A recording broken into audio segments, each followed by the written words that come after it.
Saya menyapa kita semuanya, selamat pagi, Shalom. Selamat pagi, Shalom. Sebelum semangat, selamat pagi, Shalom. Selamat pagi, Shalom. Ada kabarnya pada pagi ini? Dahsyat luar biasa.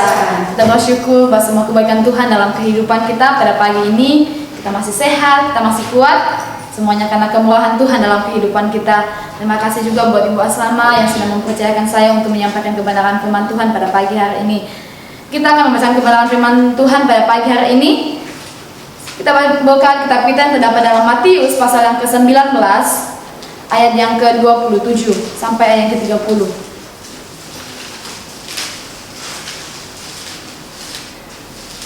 Matius pasal yang ke-19 ayat yang ke-27 sampai ayat yang ke-30.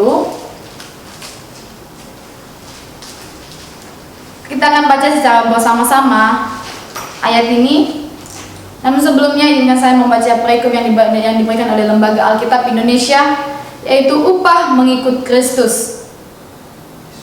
Kita akan baca bersama-sama dalam hitungan yang ketiga. 1, 2, 3. Lalu Petrus menjawab dan berkata kepada Yesus, "Kami ini telah meninggalkan segala sesuatu dan mengikut Engkau. Jadi apakah yang akan kami peroleh?" Kata Yesus kepada mereka, "Aku berkata kepadamu, sesungguhnya pada waktu permulaan kembali, apabila Anak Manusia bersemayam di tahta kemuliaannya, kamu yang telah mengikut Aku akan juga di atas 12 tahta untuk menghakimi ke-12 utus Israel. Dan setiap orang yang karena namaku meninggalkan rumahnya, saudara-saudara dan laki-laki, saudara perempuan, bapak, anak ibunya, anak-anak atau ladanya, akan menerima kembali 100 kali lipat dan akan memperoleh hidup yang kekal. Tetapi banyak orang yang terdahulu akan menjadi yang terakhir, dan yang terakhir akan menjadi yang terdahulu." Amin. Pada pagi ini saya memberikan tema khotbah kita, yaitu upah mengikut Yesus. Saya mengambil perikopnya, upah mengikut Yesus. Mengikut Yesus berarti harus ikut menderita atau rela menderita. Artinya banyak akan menanggung persoalan dan kesukaran ketika mau mengikut Yesus. Kalau kita belajar dari ayat sebelumnya bahwa ada percakapan tentang orang muda dan orang kaya, ya. Ayat ini menceritakan tentang percakapan orang muda dan orang kaya yang dimana sang anak muda meninggalkan Yesus, ya. Di percakapan itu anak muda ini meninggalkan Yesus karena bertanya kepada Yesus. Yang bisa kita lihat di ayat sebelumnya, di ayat yang ke-21, di pasal 19 ayat yang ke-21. Di ayat 20 sebelumnya katanya, kata orang muda itu kepadanya, "Semuanya itu telah kuturuti, apalagi yang masih kurang?" Kata Yesus kepadanya, "Jikalau engkau hendak sempurna, pergilah, juallah segala milikmu dan berikanlah itu kepada orang-orang yang miskin, maka engkau akan beroleh harta di surga. Kemudian datanglah kemari dan ikutlah Aku." Jadi saudara yang terkasih, anak muda ini meninggalkan Yesus karena jawaban pada Yesus. Tuhan menyuruh bahwa untuk menjual segala harta kepunyaannya dan lalu membagi-bagikannya kepada orang miskin dan juga datang kepada Yesus dan mengikuti Yesus. Nah, hal itu tidak terima mungkin bagi anak muda ini. Di ayat 20 dikatakan ketika orang muda itu mendengar bahwa perkataan itu, pergilah ia dengan sedih sebab hartanya banyak. Ya. Dia tidak terima dengan jawaban daripada Yesus. Nah, dilanjutkan di ayat yang ke-27 ini, ketika Petrus bertanya kepada Yesus, "Kami telah meninggalkan segala sesuatu dan mengikut Engkau. Jadi apakah yang akan kami peroleh?" Jadi saudara yang terkasih, artinya di ayat ini, ya, di ayat ini Yesus mengetahui, ya, jalan bagaimana menuju ke surga tersebut, bahwa tidak hanya sekedar perbuatan kita ketika kita mau mengikut Yesus, ya. Petrus bertanya kepada Yesus bahwa mamanya telah meninggalkan segala sesuatu dan mengikut Tuhan. Namun Yesus sebenarnya sudah menjawab, dan pertanyaan Petrus sudah menjawab bagaimana dari percakapan Yesus dengan anak muda tersebut. Dia mengatakan bahwa harus menjual segala harta bendanya, membagi-bagikannya kepada orang miskin, lalu mengikut Yesus. Pada masa sekarang, saudara yang terkasih, banyak orang yang ketika berbicara tentang harta langsung ciut. Kenapa dibilang? Karena dia merasa bahwa hartanya ini sudah dicari dengan berbagai usaha, ya, sudah berusaha untuk biar supaya hartanya banyak, tapi tiba-tiba ketika dia berbicara dengan harta, ketika mau mengikut Yesus justru untuk menjual, membagi-bagikannya kepada orang lain, dia nggak terima. Ya, saya sudah capek-capek untuk mencari ini, tapi malah disuruh jual, malah disuruh bagi-bagi kepada orang miskin. Sedangkan saya juga masih butuh. Nah, saudara yang terkasih pada pagi ini, kita banyak belajar bahwa harta tidak pernah membawa kita untuk masuk ke dalam kerajaan surga. Ya, justru ketika kita sudah memiliki banyak harta, kita kadang menjadi jauh daripada Tuhan. Kita berfokus kepada harta kita. Ya, segala sesuatu yang kita punya yang mungkin menjadi kebanggaan bagi kita, kita berfokus kepada itu. Ya, yang mungkin dulunya sebelum kita mempunyai harta, kita mungkin sungguh-sungguh melayani Tuhan. Ya, kita rajin beribadah. Tapi setelah kita memiliki apa yang menjadi kemauan kita memiliki apa yang menjadi yang sudah kita damba-dambakan, justru itu melemahkan kita, menjauhkan kita daripada Tuhan. Pada pagi ini ada beberapa hal yang perlu kita belajar. Apa yang harus kita lakukan untuk mengikut Tuhan? Sepastinya orang yang melakukan sesuatu pekerjaan akan mendapatkan upah. Tidak mungkin orang mendapat upah tapi tidak melakukan pekerjaan. Nah, begitu juga dalam firman Tuhan ini dengan berbicara dalam tema kita tadi, upah mengikut Kristus. Sepertinya ada yang harus kita lakukan supaya kita menerima upah. Apa yang harus kita lakukan?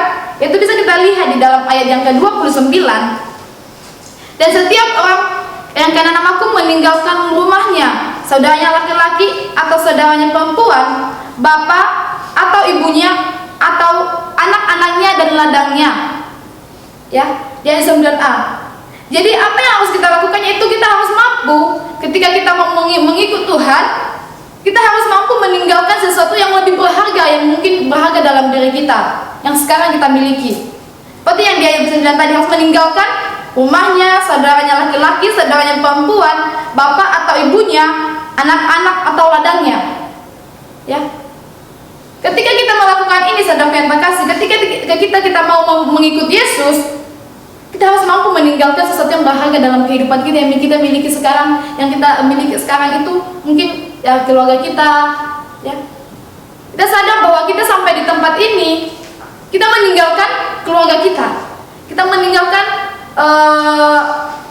apa yang berharga mungkin yang di kampung dulu sangat berharga bagi kita meninggalkan itu. Kenapa? Satu tujuan karena kita mau mengikut Yesus. Kita mengikuti panggilan Tuhan dalam kehidupan kita. Ya. Jadi, ketika kita mau mengikut Tuhan, kita harus mampu melepaskan segala sesuatu yang mungkin sangat berharga dalam kehidupan kita. Nah, ketika kita sudah mampu melakukan itu, kita mampu melepaskan segala hal yang mungkin sangat berharga dalam kehidupan kita, ya. Pasti kita akan menerima upah yang daripada Tuhan. Kita mau mengikut Tuhan, tapi bukan berarti kita mau mengikut Tuhan kan hanya untuk upah. Tapi di sini kita dituntut untuk ketika kita mau melayani Tuhan memang sungguh-sungguh untuk mengikut Tuhan. Bukan berarti karena kita sudah meninggalkan sesuatu yang sangat berharga itu dalam kehidupan, kita yakin bahwa kita sudah menerima upah. Tapi sebenarnya kita tidak sungguh-sungguh untuk mengikut Tuhan. Nah, upah apa yang kita terima ketika kita sudah mengikut Tuhan? Di ayat yang ke-29b, yang pertama dikatakan di sana akan menerima 100 kali lipat. 100 kali lipat yang dimaksudkan bagaimana dalam hal kebaikan hati, ya. Nah, semua ketika kita sudah mengikut Tuhan, kita akan menerima imbalan 100 kali lipat. Luar biasa. 100 kali lipat. Yang maksud di sini semua jauh lebih baik daripada dan lebih berharga daripada apa yang kita terima sebelumnya ketika kita bersama dengan keluarga kita. Anugerah Tuhan semakin bertambah dalam kehidupan kita ketika kita hidup di dalam Tuhan. Dan Yesus memperhatikan kita, ya. Yesus selalu memelihara setiap kehidupan kita. Yang sebagai bukti kebesaran Tuhan dalam kehidupan kita. Dengan begitu, ya, ketika kita setia kepada Tuhan, ketika kita sudah mengikut Tuhan, ya, ketika kita hidup dalam Tuhan, benar-benar hidup dalam Tuhan, mengikut Tuhan dengan kesungguhan hati, bukan karena ada motivasi yang lain, Tuhan akan memberkati kita 100 kali lipat. Nah, yang kedua, apa yang kita dapatkan ketika kita mengikut Tuhan? Yang kedua yaitu menerima hidup yang kekal. Di ayat yang ke-29 dikatakan di sana bahwa akan menerima 100 kali lipat dan akan memperoleh hidup yang kekal. Kehidupan kekal jauh melebihi dari segalanya, saudara yang terkasih. Ya, kehidupan karena apa? Karena kita akan hidup bersama-sama dengan Yesus, dengan damai dalam kerajaan surga. Ya, kehidupan jauh melebihi dari segalanya. Artinya kehidupan yang dijanjikan Yesus mencakup semuanya, kenyamanan dalam hidup kita dalam tingkat yang tinggi. Ya, menjanjikan segala sesuatu yang jauh melebihi dari segalanya, dan semuanya yang Tuhan janjikan itu dalam kehidupan kekal. Ya, dengan itu kita dapat lihat bahwa ketika kita mau mengikut Yesus, ya, tidak ada penderitaan. Masih tidak ada penderitaan di sini, saudara. Walaupun sekarang dalam posisi kita, baik kehidupan kita di dunia banyak permasalahan yang kita hadapi, tapi ketika kita merasa bahwa Yesus ada bersama dengan kita, kita pasti mampu. Kita dimampukan oleh Tuhan melalui segalanya, ya.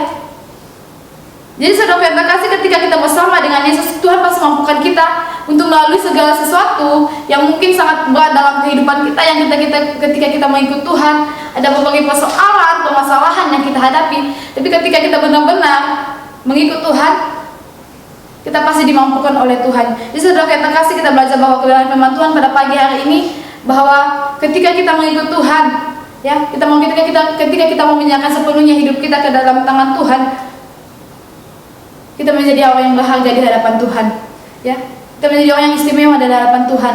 Kita pasti menerima sesuatu hal yang luar biasa yang mungkin kita tidak pikirkan saat ini. Mungkin kita merasa bahwa saat ini apa sih yang bisa saya dapatkan ketika saya melayani Tuhan? Karena terkadang ketika kita mengikut Tuhan ini, banyak hal yang kita berpikir, ya. Kita pikirkan dulu, mampu enggak, ya. Tapi ketika kita benar-benar bergantung sama Tuhan, kita pasti akan mampu.